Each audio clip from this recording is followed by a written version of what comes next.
Hey guys, Navonod on No Limit Hold'em. Happy New Year and, of course, namaste bitches, and I mean that from the bottom of my cold dead heart. So today we're going to talk about a number of different things, and I'm using a slightly different method to record than I normally do, which will make sense, I think, as the video goes on. I recorded my first session of 2019, and it went well. You know, it was an L25 fast fold. For all the people that don't think that fast fold can be beat, that's a silly thing. I mean, of course it can be beat. Somebody's got to take the money, right? If you've got an edge, you're going to be the one that takes the money. Um, I do think that you can get a bigger edge if you're playing on, slower tables like regular speed. But if you can get, 2 to 4 fast fold games going at the same time, you can just put in so much volume that, or even just one game, if you get fast, if you can be both careful and fast at hitting that fast fold, you see so many hands. I mean, you can make a decent little hourly rate. I really believe that's true. But even beyond that, I would recommend it as sort of a training protocol. And it's not just because you're going to play so many hands that you're going to get better at poker, but because you're going to watch the game unfold in a way that usually people don't get the opportunity to.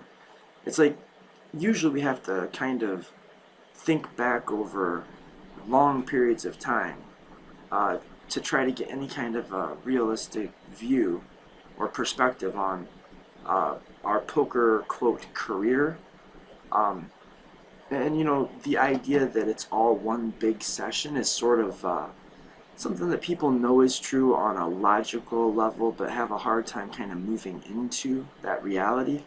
Um, but if you play these fast fold sessions, I mean, just a couple of hours here and there, you can see the variance. I mean, you can actually watch the thing unfold, and I think that until I started playing fast fold poker, I had not quite reconciled what variance really is and what the game in the long term kind of looks like. I mean, how often do you flop a set? How many times in a month do you expect to pick up pocket aces? What does, it's like, how often are you going to hit flush draws? How often are you going to miss flush draws? How often do you get overset? Or, all of those things. When do coolers come? Like, how, I guess it gives you the opportunity to watch it, quote, all come out in the wash, like faster, right? Anyway, this is the New Year's video, so I wanted to talk about a couple of things. And the first one is, don't get a dog ever. They're terrible, awful. It's a terrible, terrible idea. Um, I'm just kidding. Definitely adopt dogs and just, I don't know, keep them away from me or something. So the idea of the New Year's resolution, I think this is something that is specifically of interest to poker players, or should be.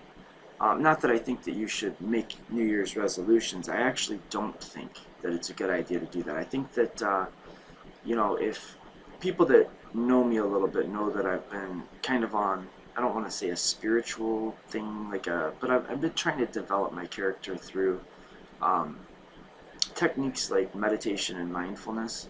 So it's kind of hard to tease it away from spirituality entirely, but um, I think that it does have a lot to teach you about poker, and I think poker has a lot to teach you about it, and it being like mindfulness. Just keeping the right kind of attitude and intention and awareness, and just being present, and trying to dissolve illusions and get rid of, like, well, the BS, the constructs, the narratives that aren't real, and the personality traits that you decided to have, and then actually fell for or moved into. Um, but New Year's is a time where I think a lot of people actually do reflect, and they become more mindful, and they say things like, well, I'm going to play my best game ever, or my best poker ever in 2019. And very often people can, sit down and they can say like, well, this year is going to be different. This is going to be the year that I take the game seriously, or this is going to be the year that I work on my mental game, or this is going to be the year that I work on my whatever aspect, and people that are really, really good at that, even people that are great at it, on average, are not going to last more than like 3 or 4 sessions that way. But, just going right into the new year, I really do think it's a good idea to be careful about that. Expect people to be a little bit more tight and a little bit better at poker for the very first, I don't know, couple of weeks, maybe month of 2019. I'll back that up. Yeah, so here's some of the subjects that I really wanted to talk about in this video, and I think I've been rambling on for like 5 minutes, so probably time to get on with it. So this is a mix of just things that I specifically think are valuable, and kind of quasi answers to questions that people have hit me with. And let's see, I think we're going to get into, if not all of those things, most of those things in the first session of 2019, which for me was NL25 Fast Fold on Ignition. And this is, oh, can I get rid of some of that volume, don't I? I'll just cut the volume. Oh, by the way, dope song. This is, I can't remember the name of the song, but it's called Eden. Look up Eden. It's really, really cool. Anyway, okay, so, yeah, there's going to be, what I did is I went through and I marked off hands in this, I don't know if this fucking thing, hold on, there we go. I put little call outs. If I don't know if you're familiar with Camtasia, you've seen my work and you see those little things that pop up. I'll point one out when we see one. By the way, in this hand, I did look back at this and I don't like this call on the turn. I think I should be either bluff raising or just folding. I don't think I have enough showdown value to, yeah, that's actually a really tough spot. Got the pair, I've got the overcard, I've got gut shot, and it did check through on the flop. Yeah, maybe I don't mind the call. But, when somebody bets into 2 players and you're kind of monkey in the middle, you do want to be a little tighter. I mean, if that was heads up, it would have been just an obvious call. Anyway, we're going to, yeah, so I went through and I did this. I marked things like this hand here with those things. That's a call out. Okay, so this call out, I've got c-bet, flop, or wait for the turn. Okay, so I think this is a really interesting spot, and this is how we're going to do this video today. I've got, I don't know, 5 or 6 hands marked off that I want to talk about, and I think that they're going to talk about things like building efficient ranges, polarizing your aggression, hand reading skills, attacking obvious weak spots in the metagame, which I think for Fast Fold is a really important thing to be able to do. And it's a really big edge that you can get and wield upon or against your opponents that other players don't really, it doesn't seem like anybody's really trying to do that. I don't see anything on the forums about it. I don't hear anybody mention it to me, but obviously there's going to be blind spots in people's games, and there's going to be commonalities between them and amongst them. And it's especially with like Ignition, where it's an anonymous Fast Fold poker, you can play a full-on exploitative game. Every frickin' hand is played in a complete vacuum, pretty much. I mean, until you get up to like 2-3 buy-ins and a, like 25 to 50 player pool, no one's going to know who you are. There's no, on Ignition Fast Fold, it's anonymous, and you can't use HUDs, you can't use, there's no way to track who's who unless you have like 5 buy-ins, and it's going to be pretty obvious if you're the only one that has like exactly 5 buy-ins. But as long as you're round about a starting stack, or until you're way above a starting stack, you play every decision in a vacuum. You don't need to worry about your ranges being balanced or being exploitable, or people taking advantage of your imbalances. And that's not to say that you should just never mind the notion of game theory. Honestly, if you don't have a foundation and a root in game theory, if your strategy isn't kind of within the framework of GTO concepts, I don't know how else you would do it. I don't know. Well, you just ought to do it that way. So anyway, let's get into some of these hands. I think some of you probably have, well, I don't think this is an uncommon situation, right? So we open raise ace-jack offsuit in the button. That's pretty clear and standard, obviously. This guy flats, and we take this queen 4-3 monotone. And we have a heart, but we don't have the ace of hearts. So what do we do here? He's going to check to the razor 9 out of 10 times, maybe more than, probably more than 9 out of 10 times. Like 95, 90, maybe even more. Almost always, villain's going to check to the razor. So when he checks, what are we going to do with this hand? Like, if we're going to c-bet, we don't want to c-bet just mindlessly. We don't want to just be tossing out money because, I don't know, like, because we like to c-bet, or because c-betting is, quote, good, It's like, what's good about it? It's not anything special. I mean, it's just another bet. It's just another decision point. It's just, there's nothing all that special about making a continuation bet on the flop. It's not, there isn't really this magic thing called initiative. I mean, you've got an uncapped range, right? You can have aces. You can have pocket queens. Villain probably can't. But when the flop comes out monotone, the way to look at this is an equalizer between his range and your range. Even if you open from, first position and he called from the button, this flop does not have, like, you're not going to have a real big difference between like your equity distribution and his equity distribution, because so much of the really high equity and nutted stuff is just 2 hearts, and why would I have like way more 2 hearts than my opponent? Or why would my opponent have way more 2 hearts than I do? So I think looking at it that way, it's it could be, and probably is, a game theory mistake for villain to check to you very, very often. And one of the things you can do to take advantage of that is to not do what he's expecting you to do. I mean, the reason that players check to the razor on flops is because they expect that you're going to bet the flop if checked to a very high % of the time. And you probably are.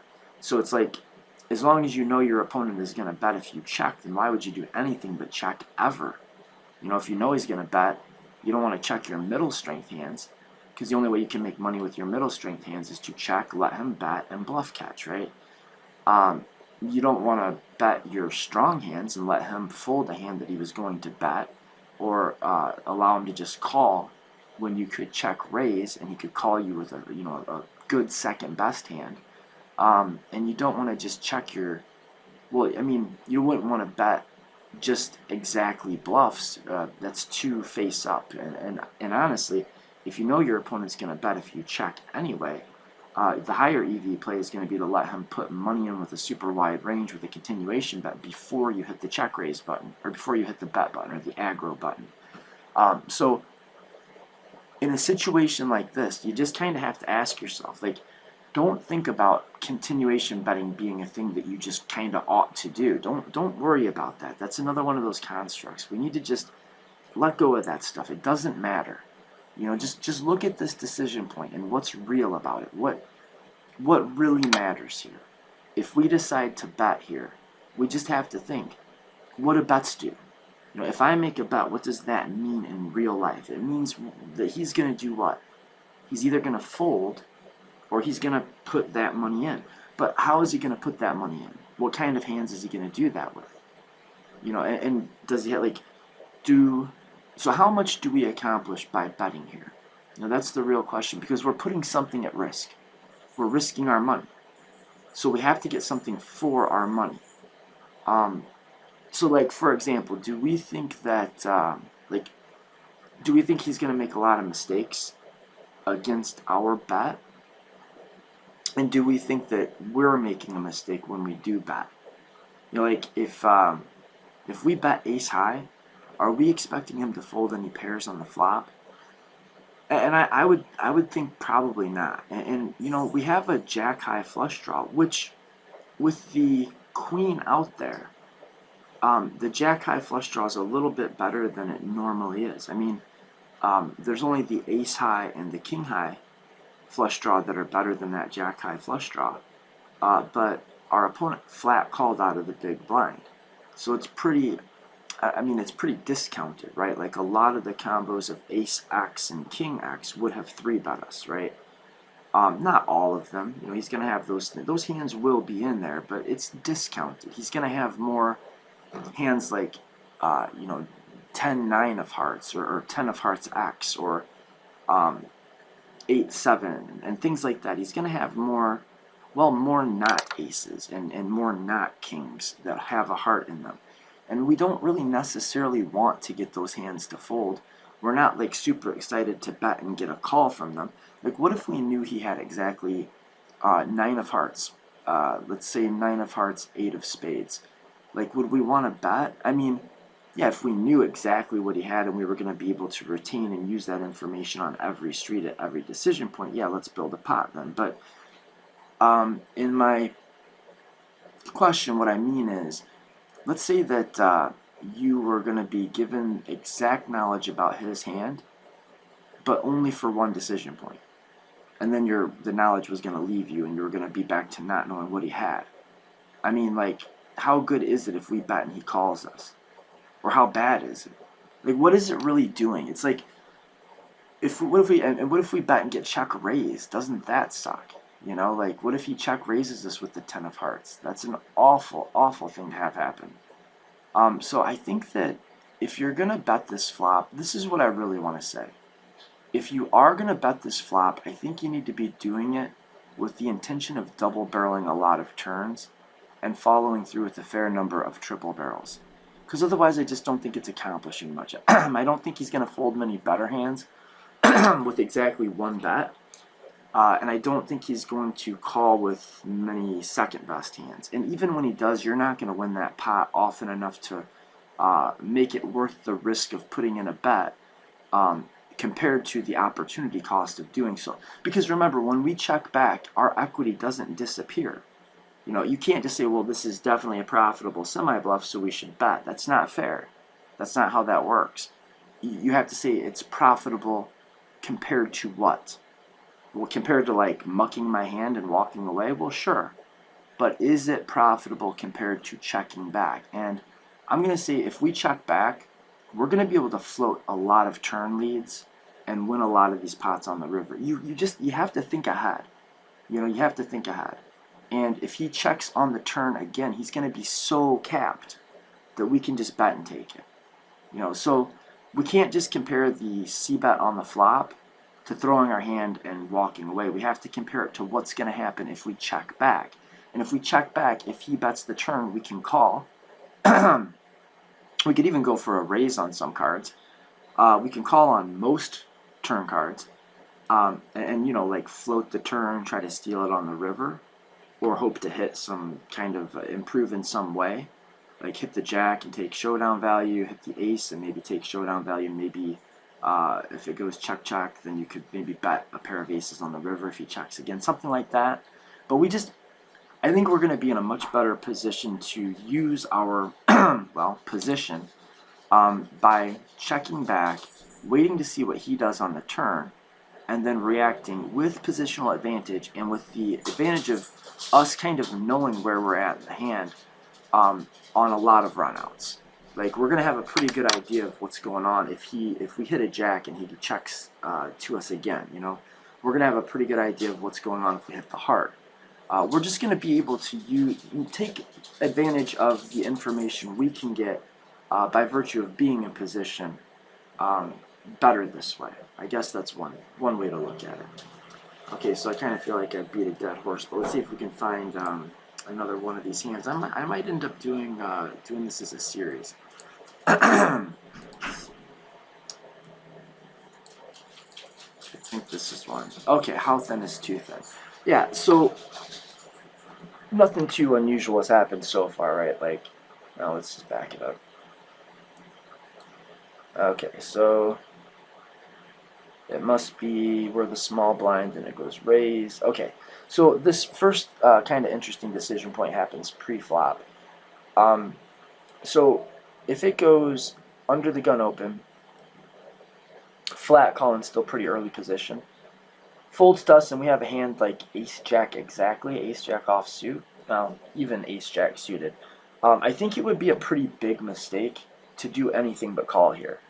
I think it would be pretty bad to raise, and I think it would be pretty bad to fold. If this guy's opening anything like the kind of ranges that most players are opening, I mean, just think about what you're opening from under the gun. Ace jack is definitely ahead of that. Um, you know, he could have queen jack suited, jack 10 suited. I mean, he may or may not open those. But he could have even jack 10 offsuit too. You know, he might. So you're going to dominate all of his like weak suited aces. If he's opening all of his suited aces, he's in pretty bad shape overall. Or at least not in great shape. And he's not going to make mistakes if you 3-bet. You know, that's a big thing.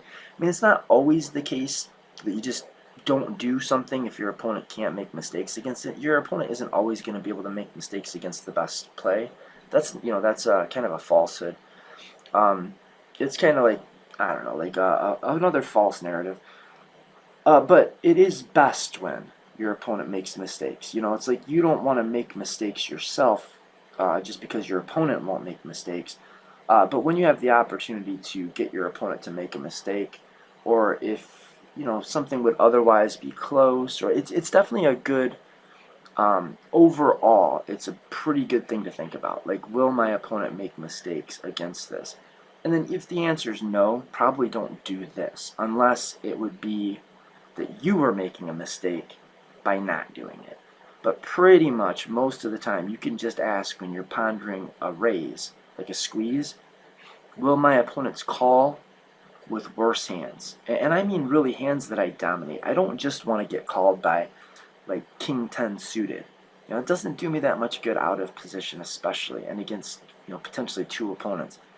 But I would rather ask it like this, like, do I think my opponent will call with hands that I have in bad shape? Like, am I going to be able to create a post-flop situation by 3-betting and getting called that is so advantageous that it's going to be worth me putting more money and bloating a pot when I'm out of position? You know, so it's like I need my opponent to have some Jack X or some Ace X in their range to make this profitable out of position. And I think I fold too much of that stuff out when I 3-bet. But I leave it in. And I mean, this guy here in well, the caller, the first caller, the through caller, this guy for sure can have like queen jack suited, king jack suited, ace 10 suited, maybe even ace 5 suited. So I think that we want to really think about polarizing our aggression whenever possible. And this would be kind of the opposite of a polarized piece of aggression. This would be like way too range mergy. I mean, the hand is just, I'll put it this way, it's too strong to bluff with, but it's not strong enough to 3-bet squeeze for value, right? Okay, so here's onto the hand. So we're going to just check to the razor pretty much. I think we just need to check everything on this board for sure. Even though there's two opponents and that might slow him down from making c-bet bluffs, it's just, it hits his range too hard compared to ours. Okay, so we check, and he bets the flop. Turn card is kind of a no big deal, but it goes check, check. And now the river card brings kind of an interesting conundrum. Now, I honestly, I don't think this is close. I just thought, sometimes I think people don't bet thinly enough. And if you are worried that your opponents are going to overfold, the idea is not to make like fewer value bets. The idea is just to bluff more often. And if you're really worried about it, if you think, well, it's going to be hard for him to call with second best hands here, and I mean, it is a pretty scary board, right? It's a pretty scary run out if he's there with like pocket nines. But if you really are worried about not getting any calls from, you know, queen jack, or I don't know, king jack suited, king 10 suited, ace 5 suited, if you're really worried about not getting calls, just size down a little bit. It's okay to size down. What's he going to do about it? You know, like, okay, so you're imbalanced. What does that mean exactly? Like, if you're playing anonymous fast fold, what's he going to do about that? He doesn't know who you are. You know, so he can't exploit. You can't exploit my hand. You can only exploit my range. And if you don't even know who I am from one hand to the next, well, good luck with that, you know? Okay, so good disciplined villain. Yeah, okay, so this is an idea, or this is a good example of range advantage and how it plays out. Here we go. Okay, so look at our opponent's stack size. Probably a fairly aggressive and pretty good player. I mean, not necessarily, but just probably, most likely. He open raises, and we're in position, so we have, you know, the most obvious and clear, exactly flat call that there's ever been. Okay, so we catch this flop. Now, villain checks as pre-flop raiser in a heads-up pot, and I think that's a really, really good check. It's kind of hard for me to miss this board. You know, I didn't 3-bet, I didn't fold, I'm in position. How do I not have a pair or a draw or some kind of hand that could float or bluff raise? It's kind of hard for me to have nothing here. I mean, I've got so many Queen X, so many Jack X, so many hands like 10-9, King 10, I mean, 2 clubs, even like the King of Clubs with some random card could be a float, you know? So I think this is a really disciplined check. He's out of position, he's at a range disadvantage, and I think it's a really good idea for him to check his range here. Even if he's got pocket sixes, he should expect me to make a move. Now I check back, so that means that I've got showdown value, right? Like, I mean, if I'm polarizing my aggression, if he thinks like, well, this guy might be polarizing his aggression, we're in position, there's not anything he can do to us about it. You can't punish somebody for polarization when you're out of position, or you can't without opening yourself up to being counter exploited harder. Okay, so now when I check back, it should look like I have, well, something like what I do have, like a jack in my hand.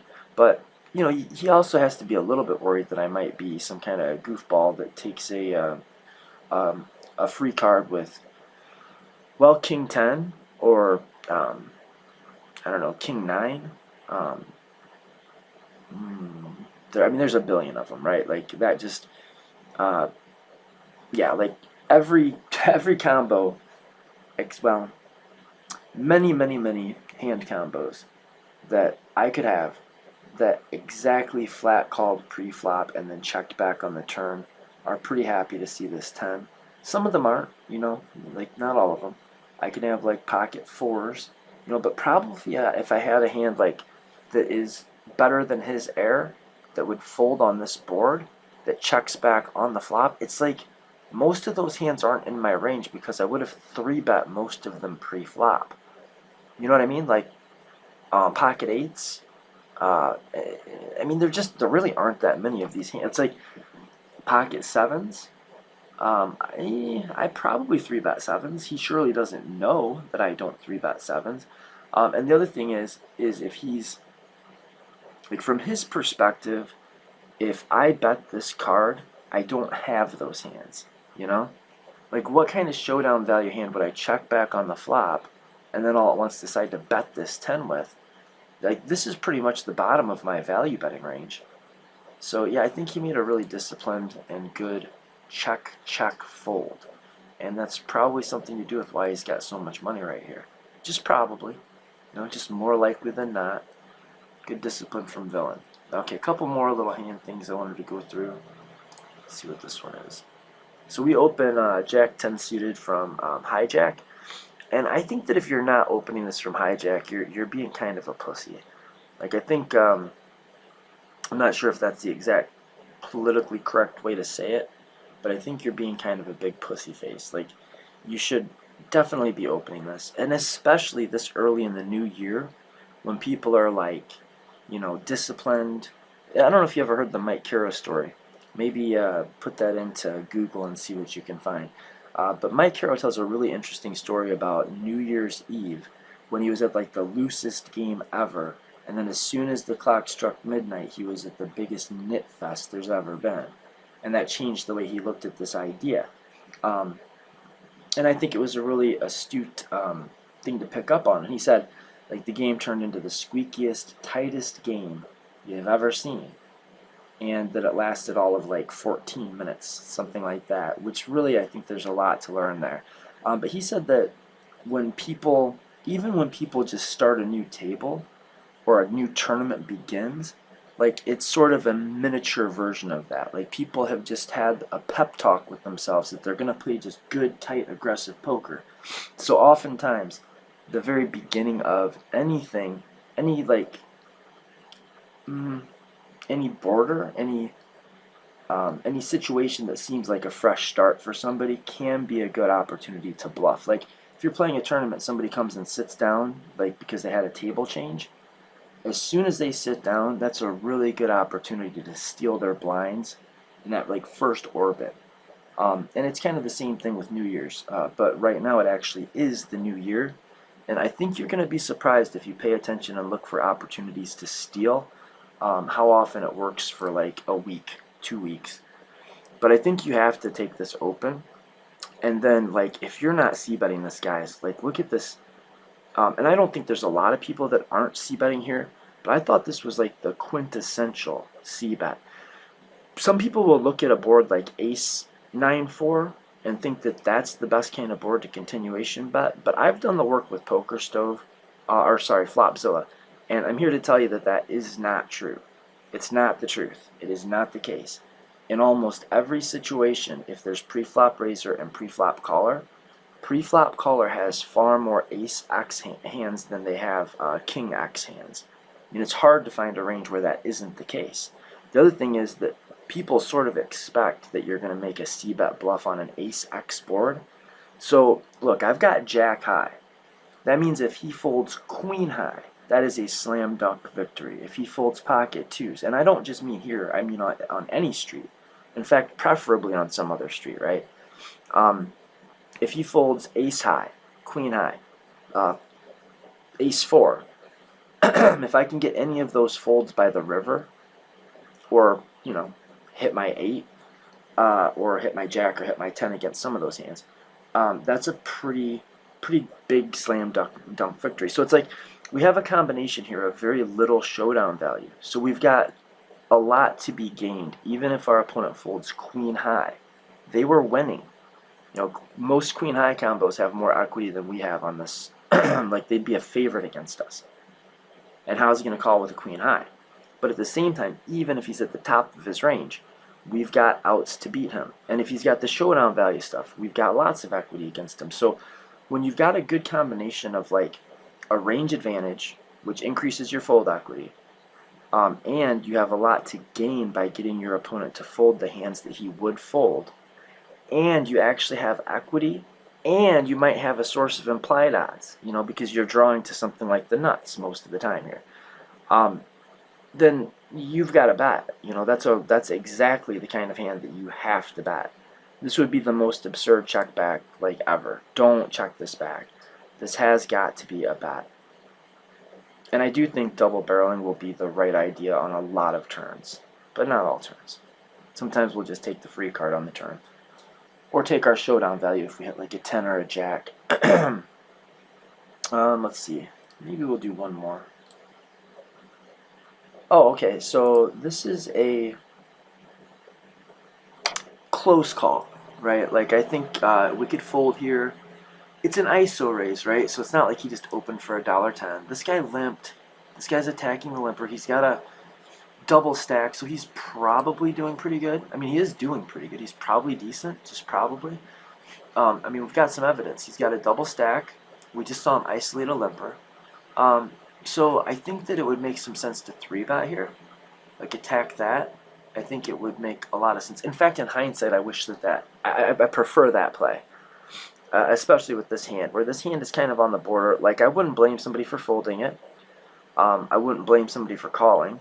And if you have a hand that's really close between calling and folding, that's exactly what a bluff candidate looks like. With his depth, my depth, I think, yeah, that's probably something like what I was thinking, is that I don't want to create a stack-to-pot ratio that is not good for me. But yeah, I mean, and I'm in position. I'm going to be able to probably outplay him post-flop because of that. I guess I'm not too concerned if other people come in, because I have the kind of hand that's going to play roughly equivalent regardless of number of opponents. But overall, on balance, I think I would prefer to have seen me 3-bet this or just fold it. I think all of those options are really close.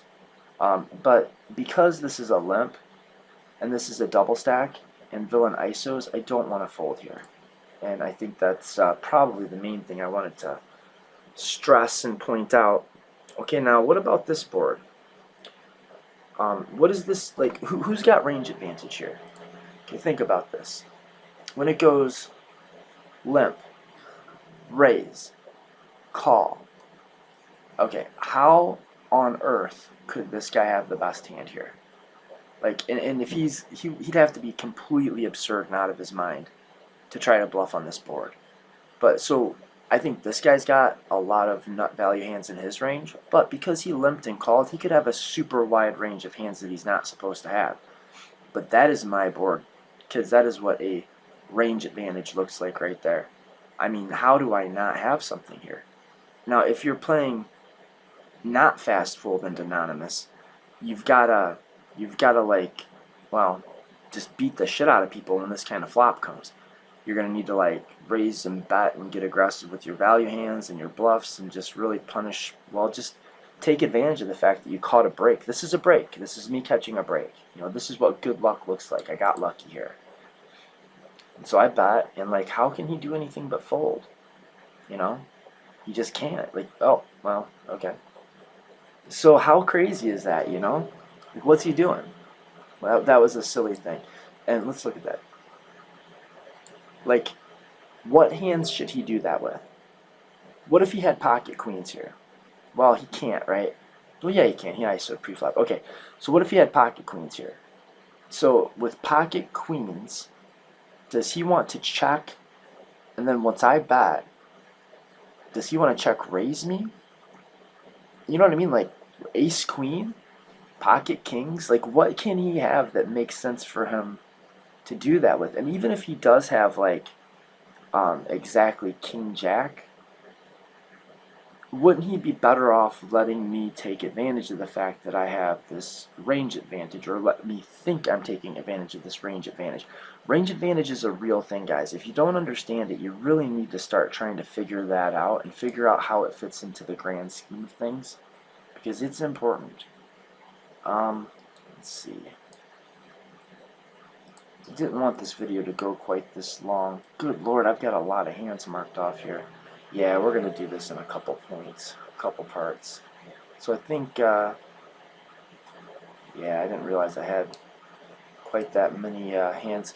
Alright, well, hopefully you enjoyed the video, and hopefully you enjoyed the new year, and hopefully you're having a good start to 2019. Until next time, guys, Navonod on No Limit Hold'em, over and out. Namaste, bitches.